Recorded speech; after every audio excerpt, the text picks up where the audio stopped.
I never dreamed of marrying a stranger, no matter how rich he was. I wanted love, not a transaction. But life has its own cruel way of showing us we are powerless, especially when the ones you trust the most push you into the fire. My name is Nadia, and this is how my life turned upside down. It started on a quiet Sunday afternoon. My parents called me into the living room with smiles on their faces.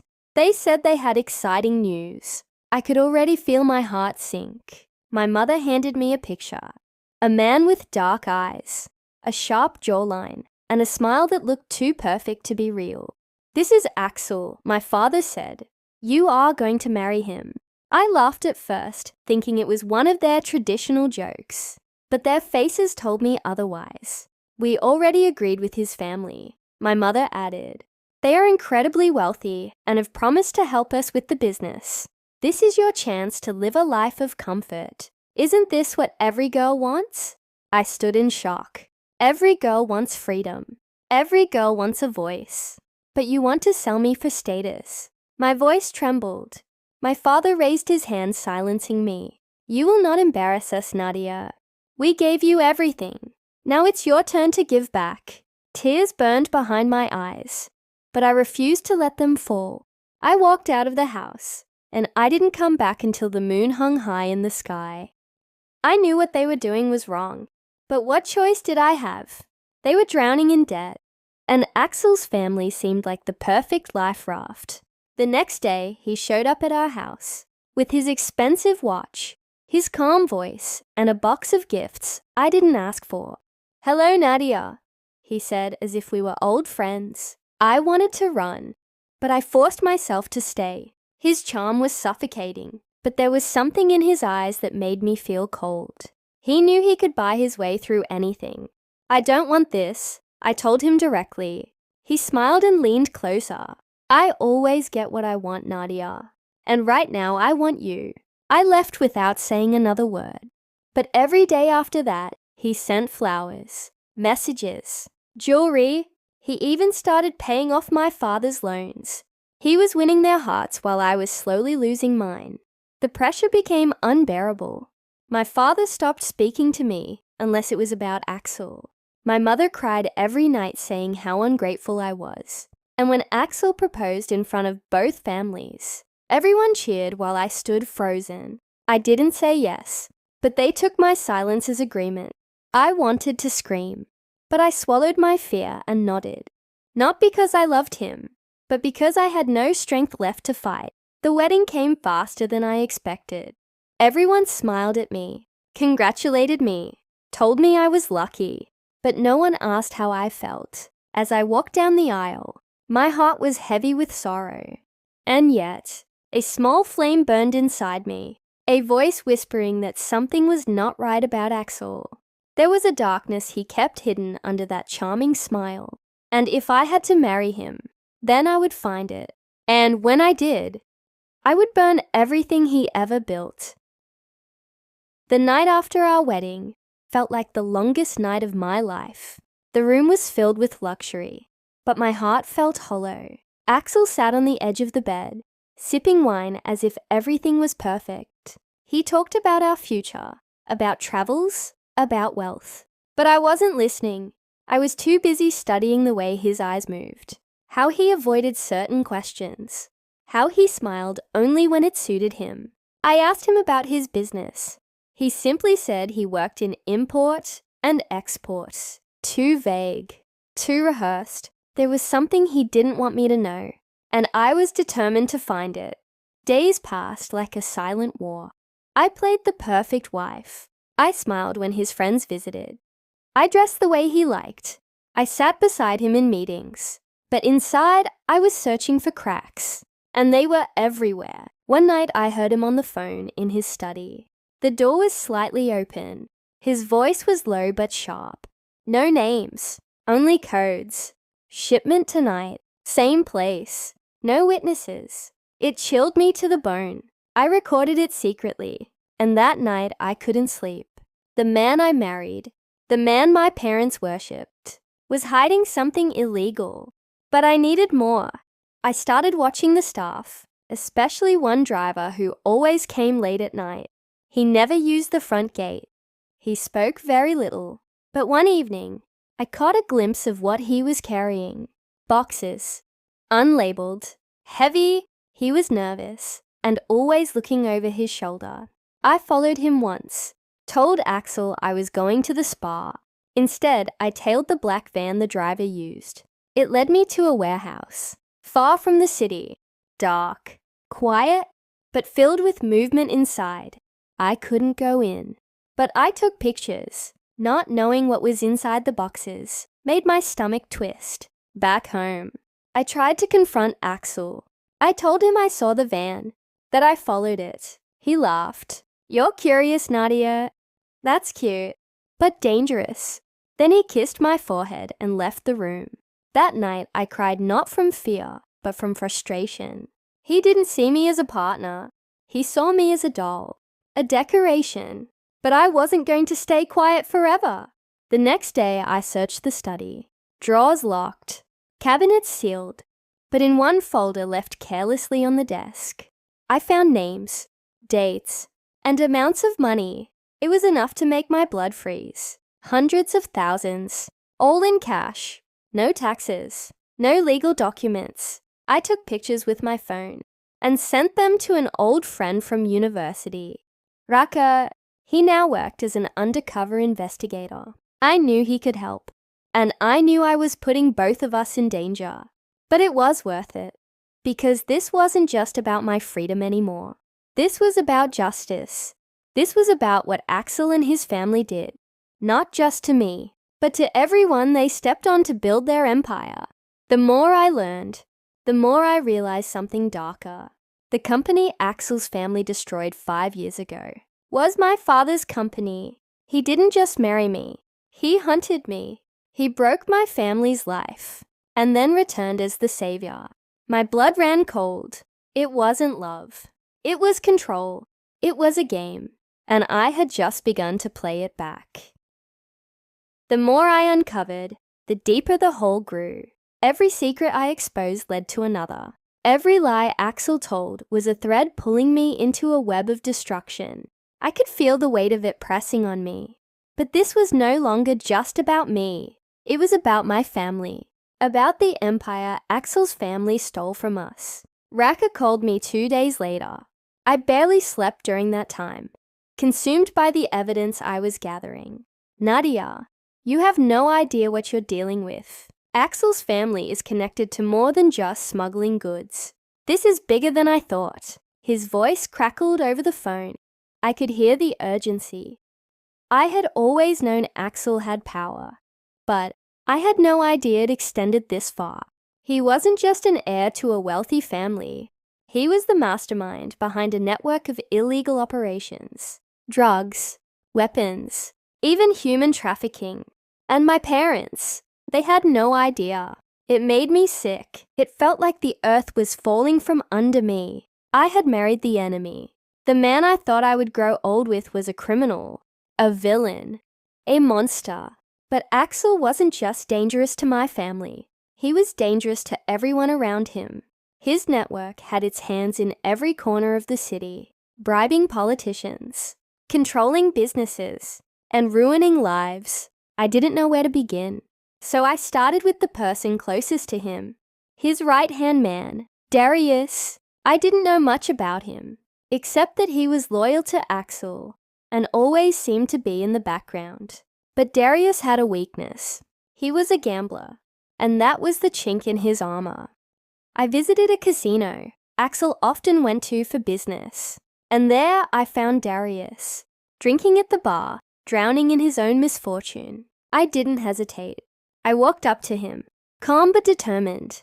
"You're in over your head, Darius." He looked up at me with bloodshot eyes. "What do you want, Nadia?" "I'm not the one you need to be afraid of." I knew that he had information. I could feel it.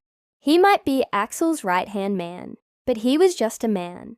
I could break him, so I did what I had to do. I sat next to him and whispered softly, almost like a promise. "If you don't help me, Darius, you'll be the one who loses everything. You know what Axel does to people who fail him. I could see the conflict in his eyes, the guilt, the fear. I didn't need to say more.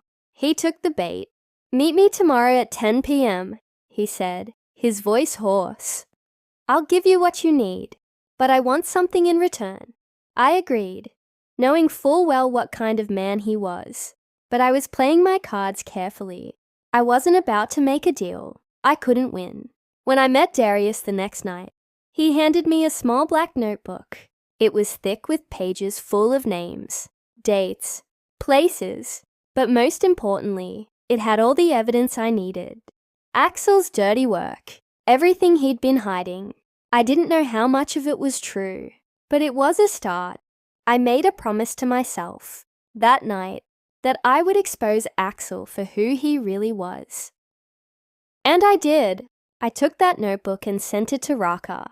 He promised to get it into the right hands. The authorities, the media, anyone who would listen. But as I sat alone that night, the weight of the truth finally hit me. What if this ruined my family? What if they came after us? Axel wasn't just going to let this go. He would retaliate. I knew he would, but I had already made my decision. I had already walked down this path, and there was no turning back. The morning after I gave Raka the notebook, Axel acted as if nothing had changed. He greeted me with a kiss on the cheek, told me to dress well because we were meeting investors. He smiled that same charming smile, but now it sickened me. I watched him speak over breakfast. The way he complimented my hair, the way he laughed at nothing. It was all a performance. Every word rehearsed, every glance calculated. But I played along, because now I had something he didn't. I had the truth. That afternoon, we met with 2 foreign investors. I sat beside him in silence. My dress was red. He always liked me in red. Said it made me look like power. But I wore it for war. As Axel spoke about expansion and growth, I watched him closely. The lies rolled off his tongue with ease. He talked about clean profits, an honest business, while his hands were soaked in crime. I nodded and smiled at the right moments, but inside, I was burning. After the meeting, we rode back in his luxury car. He looked relaxed, confident. "You were perfect today," he said. "Maybe this marriage isn't so bad after all." I turned my face to the window, so he wouldn't see the fury in my eyes. He thought he owned me, but he had no idea he had married his destruction. That night, Axel left for a business trip, which meant I had a window to dig deeper. I waited until the house was quiet, the guards asleep, and then I snuck into his private study again. I searched the drawers, opened the safe with the code I had memorized from watching him. Inside, there were 3 phones, 2 passports, and a flash drive. I took the flash drive and hid it in the lining of my purse. Then I returned everything exactly as I had found it. I didn't sleep that night. I waited for the sun, and as soon as it rose, I left the house and met Raka at a quiet cafe. He plugged in the drive, and what we saw made us both go pale. Videos, transactions, voice memos, Axel threatening people, ordering shipments, even paying off a local police chief. Raka sat back in his chair. "Nadia, this is not just a case anymore. This is a war." He promised to send the data to trusted authorities. He said a raid could happen soon, but warned me to act normal, to keep Axel from suspecting anything. I nodded, but something inside me was already shifting. I wasn't just trying to protect my family anymore. I was trying to destroy the very foundation Axel stood on. When I got home, I found my mother in the kitchen. She smiled at me, said she had just spoken to Axel on the phone. He had promised to help fund my cousin's school abroad. She was glowing with pride. So blind to the monster, she called her son-in-law. And I realized something. Axel didn't just buy power. He bought loyalty. He bought silence. He bought love. But not mine. That night, I stared at my reflection in the mirror. I was no longer the same girl who cried at being forced to marry a stranger. I had become someone else. Colder, wiser, stronger. Axel had no idea what was coming. and when it did, he would never recover. The day of the raid was getting closer. Raka said the agency was finalizing everything. They had been watching Axel's movements, his calls, his accounts. They just needed the perfect moment to strike. And I was the one living in the lion's den. Axel returned 2 days later. He brought me another gift, a diamond necklace. He placed it around my neck and smiled. You shine when you're mine. I held back the urge to rip it off, to scream in his face, but I just smiled and thanked him because I needed more time, more silence, more trust from him. He didn't suspect anything. In fact, he seemed more relaxed than ever. Maybe he thought he had finally won me over, that the rich life had melted my resistance. But deep inside, I was preparing the final blow. Later that night, I saw him whispering with Darius in the hallway. Their faces were tense, their voices low. Something had shaken them. I pretended not to notice, but I knew something was off. And then, at midnight, Axel burst into our room in a rage. Who have you been talking to? His eyes burned into mine. My heart pounded. I kept my face calm. What are you talking about? Don't lie to me, Nadia. I know someone's been leaking information. You've been asking questions, haven't you? I stood up slowly, meeting his gaze. You think I'm that stupid? To betray you under your own roof. His eyes narrowed. I watched his mind turn, trying to read my sincerity. Eventually he stepped back. Maybe I've been paranoid, he muttered. There are rats everywhere these days. I went to the bathroom and locked the door. My hands were shaking. He was getting close, too close. The next morning, Raka sent me a message. They were raiding the warehouse that night. I stared at the message for a long time. One move, one step, and everything would change. I spent the day like any other, smiling when Axel looked, speaking softly when his parents came for lunch. They talked about a new house they were building, a vacation they wanted to take with us, a legacy we were meant to continue. But all I could think about was the empire built on broken lives, on the ruins of families like mine. That evening, Axel left for a supposed meeting, but I knew where he was going, the warehouse, and so did Raka. I stayed home, pacing, checking my phone every second. And then, at exactly 11 p.m., Raka called. It's done. They got everything. And they have Axel on video. He's finished Nadia. I couldn't breathe for a moment. I sat down and let the tears fall, not because I was sad, but because the chains were breaking. 30 minutes later, Axel came home. His face was pale, his hands shaking. They know, he said, his voice a whisper. I saw the police. I barely escaped. His eyes were wide, desperate, afraid, and I stood there in silence, knowing everything was finally crumbling. Axel stood in front of me like a ghost. The man who once walked with pride and power now looked like a hunted animal. Sweat clung to his forehead. His breathing was shallow. He clutched the edge of the table like it was the only thing holding him upright. They know, he whispered again, his voice cracking. His eyes searched mine for something, maybe comfort, maybe loyalty, but all I gave him was silence. He collapsed onto the couch, pulling at his tie. This wasn't supposed to happen. I paid everyone. I covered every trace. He spoke like a man losing his grip, and I realized, for the first time, Axel was afraid. What are you going to do now? I asked. My voice was calm, colder than it had ever been. His head snapped toward me. We have to leave the country. Tonight. You and me. I have people in the south who can help. We can start over. I stared at him, stunned by how quickly he crumbled. He wasn't fighting to keep his empire.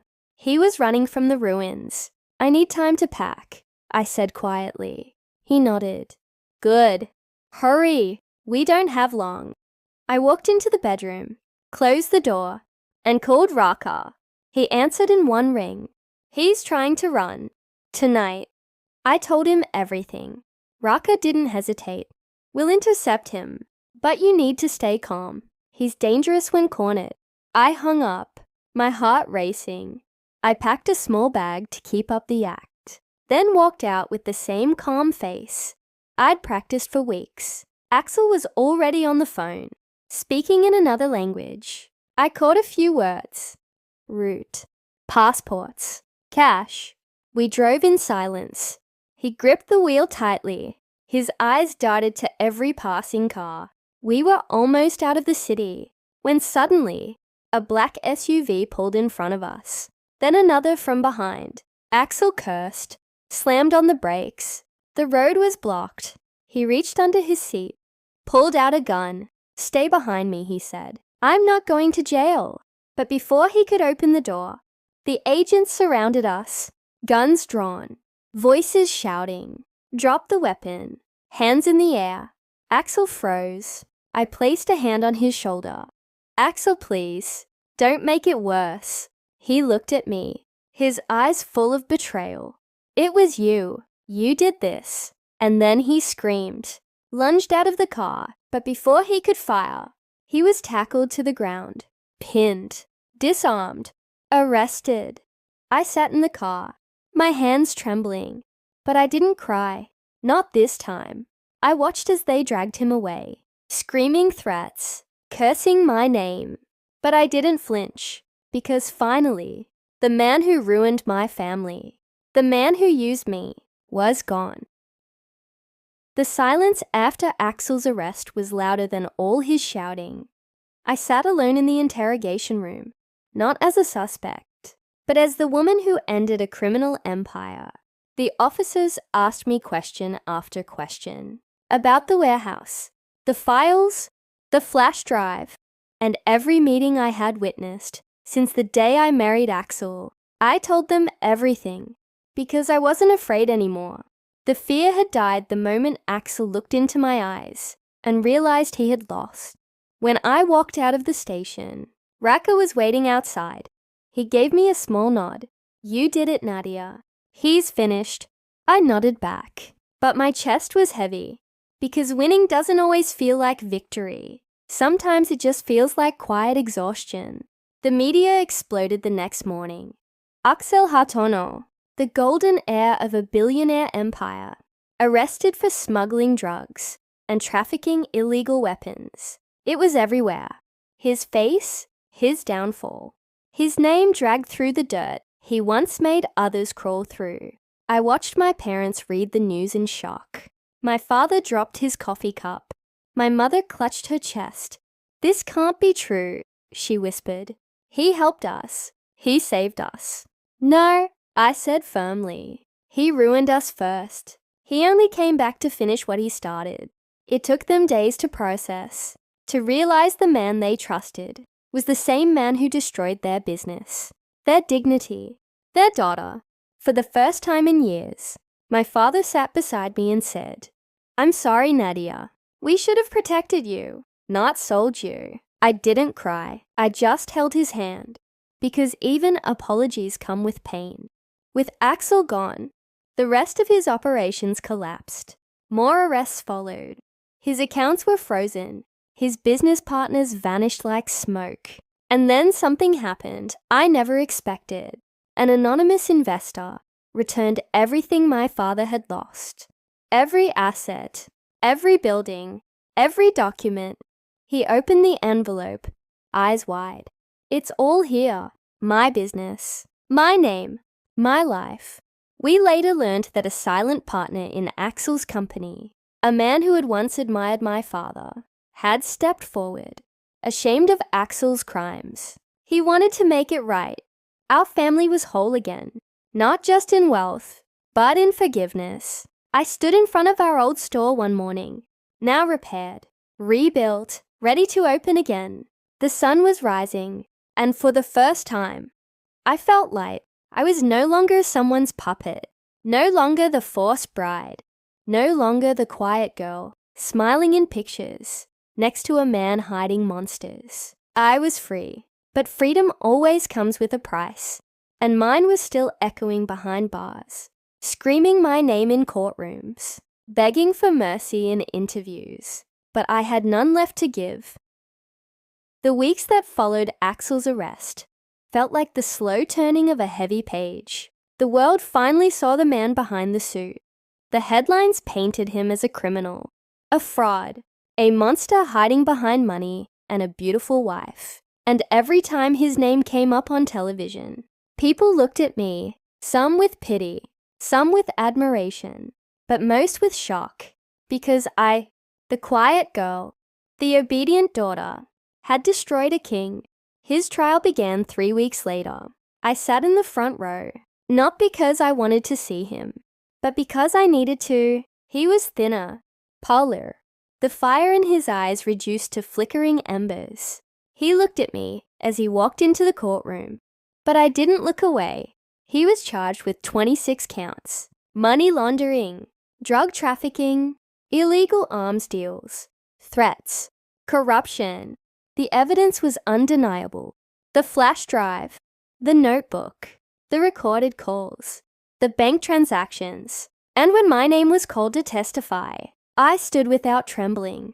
They asked me everything, from the first night he stepped into my home to the moment I handed over the last piece of proof. My voice was clear, my words sharp. I didn't cry. I didn't shake. I saw Axel watching me, his eyes pleading, as if I had betrayed him. But there was no bond to break. He had never loved me. He had chosen me, like a trophy, like a hostage. When I stepped off the stand, he called out to me, "Nadia, please." "I still love you." Everyone in the room turned. I stopped, turned my head just enough to let him see my face. Love isn't control. Love isn't silence. And love isn't built on the pain of others. Whatever we had, it was never love. He was sentenced to life in prison. No parole, no appeal. The courtroom erupted in relief, but I remained still. Outside, the press rushed toward me, flashing cameras, shouting questions. But I walked past them all, because this wasn't a story. This was my life, and it was finally mine again. That night I sat in the garden behind my house. The same garden I once dreamed in as a little girl, back when I believed in fairy tales and good men. And for the first time in a long time, I allowed myself to dream again, not of palaces, not of wealth, but of peace. The house felt different after everything, quieter, not in a haunting way, but in a healing one. There were no more late-night phone calls, no secret meetings, no eyes watching my every move. I could breathe again. I could walk through the halls without wondering what truth was hidden behind the next door. My father reopened his business. It started slow, but people came back because they remembered the man he used to be. And now, they saw a man humbled, a man changed. My mother took time to rest, to reflect. She no longer worshipped wealth. She no longer clung to names and status. She clung to us, her family. As for me, I started writing, putting my story into words, not for fame, but for others like me, girls who were told to be quiet, to obey, to marry for power, not for love. My story spread. One post turned into thousands of shares. Messages flooded in from women, some in tears, some inspired, some still trapped, and I replied to each one, because I knew what it meant to feel alone in a golden cage. One evening, as I walked by the bookstore, I saw a display, my name printed on the cover of a small memoir, titled, "The Bride Who Burned the Empire." I smiled, not because of recognition, but because my voice had finally been heard. Raka visited the house one afternoon. He handed me a single brown envelope. "This is the last of it," he said. The last sealed record from Axel's case. His final statement. I hesitated before opening it. But when I did, it was short. Barely a few sentences. Tell her I'm sorry. Tell her I did love her. But I didn't know how to be human. I stared at the paper for a long time. Not because I believed him, but because I realized something. Monsters aren't always born. Sometimes. They're made by greed, by power, by people who never heard the word no. And maybe, somewhere deep inside that broken man, was a boy who never learned to love without hurting. But that wasn't my burden anymore. I folded the paper, placed it back inside, and burned it in the fireplace. Some stories aren't meant to be kept. Some endings must be sealed with fire. The morning air was warm and gentle, the kind of morning that whispered peace after a long storm. I stood in front of our family shop, freshly painted, the shelves inside full again. But more importantly, my father stood at the door, greeting customers with the smile I thought I had lost forever. People who once walked past us now came with respect. They remembered what my family had gone through, how close we came to losing everything, and how we came back stronger. I worked beside my parents every day, not because I had to, but because I wanted to. I wanted to rebuild with my own hands, brick by brick, moment by moment. Strangers came asking for advice. Young girls, fathers, mothers, all wanting to understand how we had survived. And I told them the truth, not just the parts about Axel's empire, but the part about forgiveness, about courage, about choosing to speak when everything told you to stay quiet. I learned that revenge is not always fire and fury. Sometimes, revenge is peace. Revenge is success. Revenge is being able to look in the mirror and smile without fear. Axel never sent another letter, never made another call. His name disappeared from the news, buried under bigger scandals, more powerful names.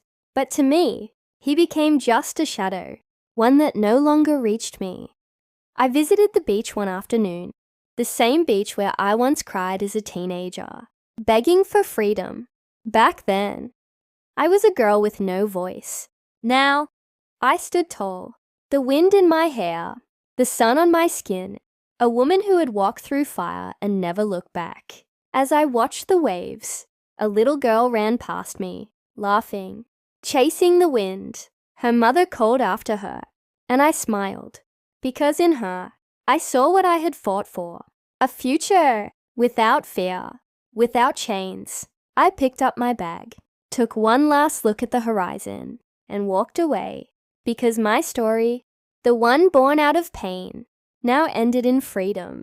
And that was the life he could never destroy.